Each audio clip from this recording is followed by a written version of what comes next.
What is going on, YouTube universe? Welcome to the Hip and Shoulder, where we discuss everything Australian rules football, and continuity is something I love here on this channel because, as always, we are running incredibly late to get our tips in for another round of AFL action. Before we can turn attention to Anzac Weekend football round 7, we need to take the time to reflect on round 6, and I actually did incredibly okay, 8 out of 9, one blemish, which we will get to momentarily.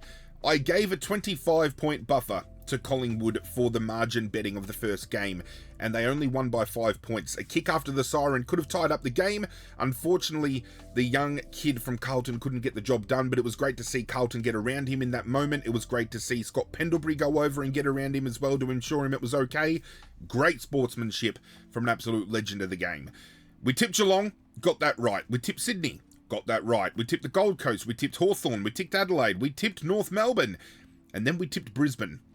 And there were some decision-making processes within that game that I still don't sit comfortable with. I feel that late blocking free kick that was paid against Hugh McCluggage was borderline. There was some free kicks that should have been paid for tripping but were called for holding the ball. It was a disarray. But do we expect any less from the umpiring fraternity at this point in time? Let's be real. And we ended the round with Fremantle over West Coast. 8 out of 9. Brisbane the only team to let us down.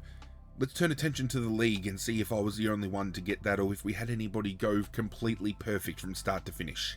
So it turns out 8 out of 9 was the most correct amount of tips for the competition. So congratulations in order goes to Welsh Duke, Ron Schill, Gramercy Riff 78, Team Wiggles, Evelyn May, Dusty Fendoff 4, Skyvo, Big Kev Shendo, Hearts to Hearts, Nado, Master Tipper from PA, the Hip and Shoulder, hey that's me, Brisbane Rule, Purple Army 2013, Timo IE, Gussie McStevo, Christopher W, Memazar, Amelia JS, Nancy W, Madge Tig 77, Idan Prakash, I'm Better Than Trent, haha, very fucking funny, and Frio 90 for all tipping the most correct amount of tips. Now we turn attention to the total tips to see how our leaderboard is currently sitting, and we still do have Welsh Duke Duncan P sitting one tip ahead of every other tipster in the competition. So congratulations to you, sir, for holding that spot for another round. We then have Ron Schill, Gramercy Riff 78, and Team Wiggles from 2nd to 4th, all essentially tied for 2nd place, just split by total margin. And then rounding out the top 10, we do have Evelyn May, Dusty Fendoff 4, Skyvo, Big Kev Shendo, and Hearts to Hearts all on 41, with Nado in 10th place on 40, but tied with him, we have Master Tipper from PA, myself, Brisbane Rule, and Purple Army 2013. Congratulations to my top 10. Congratulations to Welsh Duke for another round on top. Thank you for everybody who has joined the competition so far. As you can see, 33 people. So we have built on last year, and there is still plenty of time to jump on board. If you would like to, feel free to check out the links in the description down below. Go and help yourselves. Free to join. Come and have some fun. But now that we've gotten that out of the way, let's turn attention to another round of football. It all kicks off tomorrow night. Bulldogs, Sydney, Marvel Stadium. It is going to be an absolute belter. Two teams vying for a top 4 spot this year, and with some injury concerns to the Bulldogs, it's going to be interesting to see whether they can rise to the occasion. As you can see with the match history, it has been the Bulldogs from 2 of the last 3 outings. However, this is a heavily compromised Bulldogs team. Marcus Bontempelli went into this game with an injury cloud. He has been selected to play, but I wouldn't be surprised if at the last minute we got announced that Marcus Bontempelli is a late out, or he is used more out of the forward 50 in this game due to this lower leg calf-based injury that he was apparently carrying out of last week. For Sydney, no Isaac Heaney in the midfield. I mean, that still allows people like Chad Warner to get off the chain. Brodie Grundy is going to absolutely eat a rookie ruckman for the Bulldogs that he's getting brought in this week. No Tom Liberatore, no Sam Darcy, Bontempelli under an injury cloud. There are a lot of injuries to this team. They have brought Adam Treloar back in, so he might bring a little bit of ascendancy to that midfield group. I just think it's going to be hard for the Bulldogs to mount a charge against this Sydney team who love to play a fast-paced game of football this year. And you know, all those outs are going to be too hard. You can maybe fit one or two, but they don't really have that replacement for a Sam Darcy. If Bontempelli goes down, there's not really anybody who can be an heir apparent. It's going to be a rough watch, I feel, for the Bulldogs fans out there. I'm actually tipping Sydney to come down here and win this game by at least 27 points. It could get really bad. This is a team that is compromised in every position around the ground. I think forward half of the ball, Sydney are they're going to be a hell of a lot more dominant with no Sam Darcy. That now just leaves Aaron Norton, the one to be singled out, and he's got a hand injury currently. So McCartan goes to him, frees up the rest of that back line. The run and carry from Blakey off of half back is going to be huge in this game. Chad Warner's going to go absolutely insane. Brodie Grundy's going to be absolutely huge. Curnow could kick 5. Who knows? But I'm backing in the Swans by 27. Friday night, get a little bit of action for the Tigers in the spotlight here, and they're going to get absolutely destroyed, and I fucking hate it. As you can see, the last 3 outings have all gone the way of Melbourne. This is a heavily compromised Richmond team with injuries as well. They just keep getting worse and worse, and it absolutely pains me. The highlight for me is Sam Cumming and Tom Burton have both been called up for a debut. Another 2 debutants this year with the other 3 that we've already had. I can't wait to see both of these kids get at it because they are both great inside midfielders. They love the contested game. Cumming loves to lay tackles. Burton has a lot of dash speed and pace. Breakaway speed is what I was trying to get at. I just want to see a competitive nature here. If we can put on a competitive game and still be within the realm of not getting blown out of the water like we have been, I think we've taken an incredible step forward. Tom Lynch is available this week. Maybe he comes back into the lineup to give our forward line a little bit more structure. But I think Max Gawn coming up against Samson Ryan, he's going to get absolutely towed up. Forward half of the ball, Melbourne's defense is going to eat it up. And Melbourne's forward line last week just clicked against Brisbane's defensive line. And defensively, Brisbane are one of the best, if not the best defensive, teams in the competition. Well up there, in my mind, with GWS Adelaide and Hawthorn. So if Melbourne could do that against Brisbane, I shudder to think at what Melbourne is going to do to Richmond in this game, and Melbourne win this one by at least 6 goals, and if they don't, Richmond have done themselves incredibly well. But I'm happy to see my Tigers in the spotlight in a, marquee game. Anzac Day Eve, always a great game to watch. Last year we only fell by 20, and that was in a game where I think we walked away with some moral wins. So if we can do that this week, given the scope of how badly we've been playing in recent weeks and how bad we've been beaten off the park, I'll be a happy man. Saturday afternoon starts with Hawthorn taking on the Gold Coast. Down in Tasmania. Last 3 times these teams have faced off, it has all been at People's First, and it has been the way of Gold Coast comfortably outside of last year. I'm going to go a little bit left of grain here, left of field. I'm going to go the Gold Coast. Call me fucking crazy here. I know it's down in Tasmania. I know they're going to have some injured players come back in. Maybe they saved Jack Gunston for this week. They're without James Sicily. Defensively, I think they can do without him. They've still got Battle. They've still got Barras. They've still got Jarman Impey to come off of the half back. Forward half of the ball, they lose Dylan Moore. His score involvements and his ability to get goal assists is severely underrated in the competition, and I feel that would probably sting more than a James Sicily. But when you think about it, collectively around the ground, Noah Anderson should be back in this week, which gives you a midfield of Noah Anderson, Matt Rowell, Christian Petrarca, and Tuke Miller. Absolutely insane. Forward half of the ball, Ben King is the one to shut down, but you've now got Jed Walter playing. You've now got the smaller kind of hybrid mid-sized forwards like Bailey Humphrey, like Ben Long. Can they do enough against Hawthorn, who I rate as the best defensive team in the comp? I don't know. Defensively speaking, I think the Gold Coast can do enough to shut Hawthorn down. I think Sam Collins would do a great number at full back. You've got the likes of Noble, Rioli, Hewland. They'll all play their role. They'll all do their part. I think this game comes down to truly a battle of attrition within the midfield, and Gold Coast absolutely blow Hawthorn's midfield to shreds. Wits should have a good game in the ruck as well. So around the traps, I think Gold Coast are better placed, and I'm going to go with the Gold Coast here. I want to go left of field. I want to pick somebody different. Last week I did very stock standard shit and chose all the favourites. This week I'm trying to mix things up a little bit. It could send me down the ladder. We could move up a little bit. This tip might purely depend on team announcements as well, because if Gunston comes back in, if Anderson doesn't come back in, maybe we talk about moving things around, but I'm happy to go the Gold Coast for now. We then have the Anzac Day clash, Essendon and Collingwood. As you can see on screen, we have had a draw. We have had a 12-point win to Essendon, and then we have had an absolute drubbing by Collingwood. Essendon have shown a lot the last 2 weeks. They were absolutely big in their win a couple of weeks ago, and then they were very competitive last week against the Gold Coast. For Collingwood, they came off the back of a couple of losses, and then they have absolutely pounced on Carlton, but then only just falling over the line, and they played pretty subpar football for 3 quarters. It wasn't until Nick Dacos lit it up in that last term where they truly broke away. The deciding factor for me, again, it's just when you look around the ground. In the ruck, Essendon don't really have a big answer, so the combination of Cameron and Steen is going to be huge. Unless they have somebody do a run with roll with Nick Dacos, and they haven't really been doing that in recent weeks, Nick Dacos is going to get off the chain.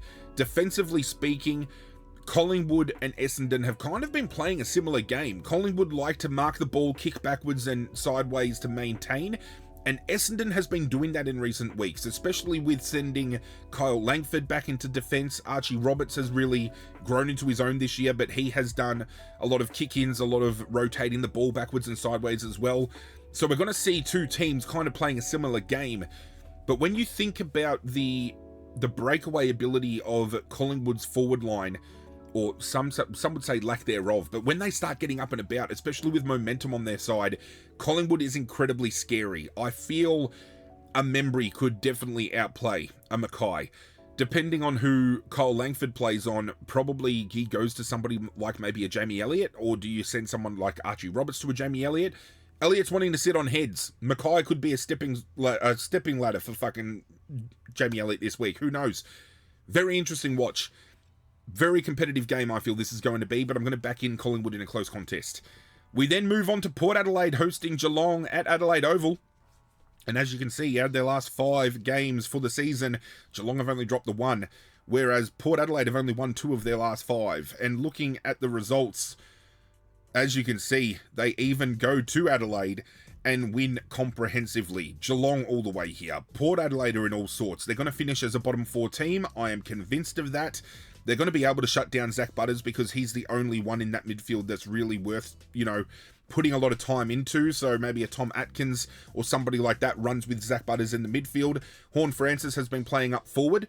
So you get somebody like an O'Sullivan to step up, or an O'Connor to step up and play that shutdown role defensively. I think just around the traps here, they're going to get off the chain. Jeremy Cameron's going to kick a bag on Alira as well. I can feel it.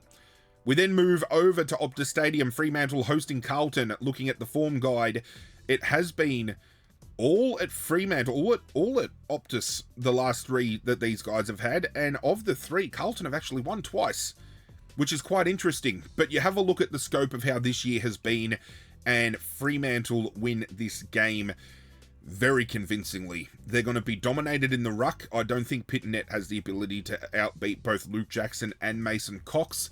Forward half of the ball, their forward line is going to cause an absolute headache for Carlton's defensive line. Defensively speaking, Fremantle are very underrated, and I think they're going to be all over the top of Carlton's forward line, especially this week with the fact that Harry Mackay is missing due to a concussion, and they're going to have to rely on Mitch McGovern as their number 1 forward. And I think Alex Pearce will play an absolutely brilliant shutdown role on him. So if there's any sure bet coming out of this week, you're locking in Fremantle. St Kilda hosts West Coast at Marvel Stadium. Now, having a look at their last outings, it has been St Kilda away, St Kilda at home, and then West Coast at home. They're playing at Marvel. I'm inclined to say St Kilda around the traps here are going to be the better team, but this year I think we're going to see a more competitive side from West Coast when it comes to these types of games. You would expect coming away from home, going to Marvel, St Kilda playing in a comfortable position, they're going to absolutely trounce them and win by, 30, 40, 50 points. This is going to be a game that I think falls under 24 points. I think this is going to be within 4 goals either side. I think West Coast are going to rock up to play. 2 games to go. Sunday. Well, that was actually the first of Sunday. The second of Sunday is Brisbane hosting Adelaide at the Gabba. The form guide shows that of their 3 last outings, Brisbane has only hosted them once, in which they won. They lost last year narrowly to Adelaide in Adelaide, and then back in 2024 there was a draw. Going off of form, both are actually running rather red hot. Adelaide's transferal from back half to forward half has been great, and you can argue the same for Brisbane. These are two teams that are within the top 4 or 5 defensive teams in the comp. Their defensive lines are stacked, and Adelaide have been able to do it without Mark Keane and without Mitchell Hinge. Mitchell Hinge comes back in for his first game and goes out injured again. So having players like Worrell and Malira step up and grow into their own has been huge. Tex has been winding back the clock a little bit. Rochelle and Rankin are stepping into their form. Dawson potentially back this week after losing his brother last week. Absolute tragedy that has happened. Interesting watch, because there's some young kids like Sid Draper around the traps that could be coming into this as well. For Brisbane, they lost Jared Berry, I believe, to an injury, and he's going to miss, I think it was 4 to 6 weeks I've seen that reported as, and his role in this team is very underrated as well. I just feel Adelaide have always struggled a little bit away from home. Brisbane have been finding a little bit of ascendancy back at the Gabba again, so let's go Brisbane at the Gabba. Final game of the round is at Manuka Oval. GWS hosting North Melbourne. Now, as you can see, the only win GWS have notched up in their last 5 was rubbing Richmond's nose into the absolute dirt, which fucking pains me. And as you can see from their last outings, it has been GWS rather convincingly the last 3 times, but I'm throwing caution to the wind here. I'm actually going to back North Melbourne in to win. I said last week while watching them run rampant over Richmond that I was going to do so. I turned to my old man and I said, yep, I'm locking in North. And he said, well, why would you say that? They're only playing Richmond. Tristan Cherry comes back into this lineup this week, and he's going to be going up against Nick Madden. He is going to monster that kid around the ground, and getting first use into the hands of Sheasel and Davies Uniacke and Colby McKercher. Luke Parker in defence this year has been huge. They send Cam Zurhaar back to defence last week, and he has a near best on ground performance. Trembath is growing into his own. Paul Curtis is a menace. I definitely think North Melbourne are going to win an upset here. So I'm rolling with Sydney by 27, Melbourne, Gold Coast, Collingwood, Geelong, Fremantle, St Kilda, Brisbane, and North Melbourne. Not sure. Does the gauntlet start this week? Yes, it does. The gauntlet starts this week, ladies and gentlemen, so let's have a look here. Who do we lock away as our first tip for the gauntlet? Now, for those of you that have never done gauntlet before, it's a system where you pick who you think is guaranteed to win. Once you select them, you're locked out. So it's smart to kind of pick a team that might not pick up a lot of wins this year, but you feel they might now, so you can get them off the board and you save the certainties for later. I don't want to lock in North Melbourne as my certainty here. I know for a fact West Coast play Richmond, so I might even save West Coast for Richmond that week. Look, I think the only certainties here would be Geelong to beat Port. I think that's a given. Fremantle to defeat Carlton. I think what I might do here is let's take St Kilda off the board, because St Kilda have been up and down. So let's take St Kilda as our lock. We take them off the board here, and we can look at other teams later on. I'm happy to do that. We've locked in the Saints. Ladies and gentlemen, that is it for today's video. Do hope you guys enjoyed and you appreciate it. There won't be a round recap for round 6 this week. Unfortunately, I've had a lot happening in real time here away from the camera that has impacted myself quite severely. We're not going to talk about it, but I just haven't had the time to get the round recap done. But we've managed to get this out, and I have managed to get a SuperCoach video to drop tomorrow morning ahead of the round kicking off. And we'll have the round recap hopefully return for the following round 7, heading into round 8. Do leave a like on the video if you appreciate the content I'm doing here, and if you want to get on board the community we are building, hit that subscribe button as well. I'm always open on social media if you want to reach out and have a chat, maybe suggest some content you would like to see, just shoot the shit about football, and let's do it in the comment section down below as well. But that's it from me, guys. I'm out of here. Good luck to your teams this weekend, and as always, I will catch you guys next time.